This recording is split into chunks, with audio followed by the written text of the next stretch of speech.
অপূর্ব সুন্দর একজন মহামানবের কথা আছে, ইউসুফ আলাইহিস সালাম। আমরা সূরা ইউসুফ পড়তে শিখি নাই এখনো। আমরা সবাই মনে করি সূরা ইউসুফ মানে হচ্ছে ইউসুফ জুলাইখার প্রেম কাহিনী, আমরা এটাই মনে করি। সূরা ইউসুফকে আল্লাহ পাক সবচেয়ে শ্রেষ্ঠ উপন্যাস বলেছেন, আহসানুল কসাস। একটু গভীরভাবে পড়ে দেখবেন অর্থগুলো। এটা ইউসুফ জুলাইখার প্রেম কাহিনী নয়, এটা ইউসুফ আলাইহিস সালামের সাথে তার বাবার মহব্বতের কাহিনী।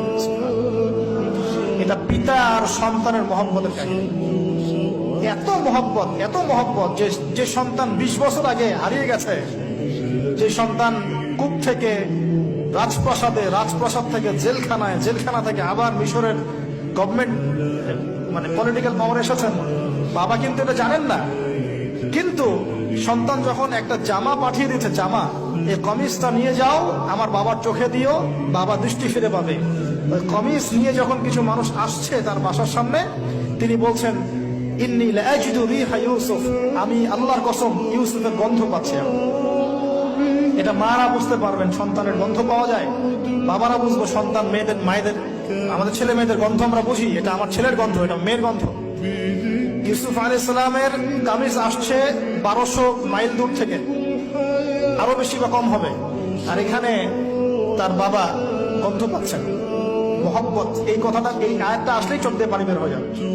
ইন্নী লাআজিদু রিহা ইউসুফ, আমি ইউসুফের গন্ধ পাচ্ছি। আর মানুষ বলছে, আপনি পাগল হয়ে গেছেন, কতদিন আগে ইউসুফ চলে গেল, আপনি ইউসুফের কথা বলতে বলতে বলতে বলতে চোখ বন্ধ করে ফেললেন কাঁদতে কাঁদতে, এখন বলছেন ইউসুফের গন্ধ পাচ্ছেন।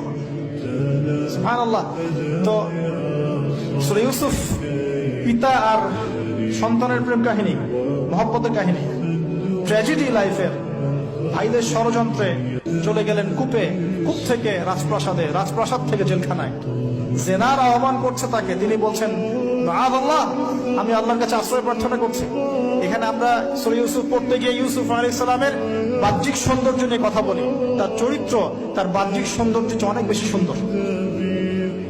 সূরা ইউসুফ আলাইহিস সালামের এই যে জেনা থেকে মুক্ত থাকার শিক্ষা, এটা যদি আমাদের যুব সমাজ নিতে পারে, ইনশাআল্লাহ অর্ধেক কাজ হয়ে যাবে ইনশাআল্লাহ।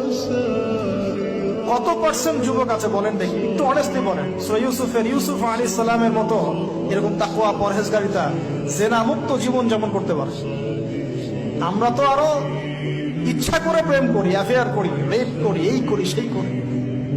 আর তাকে অফার করা হচ্ছে সম্ভ্রান্ত পরিবারের একজন রাজার স্ত্রী। ক্বালাত হাইতা লাক ক্বালা মাআযাল্লাহ। তাহলে এই মহামানব জীবন থেকে শিক্ষা আছে।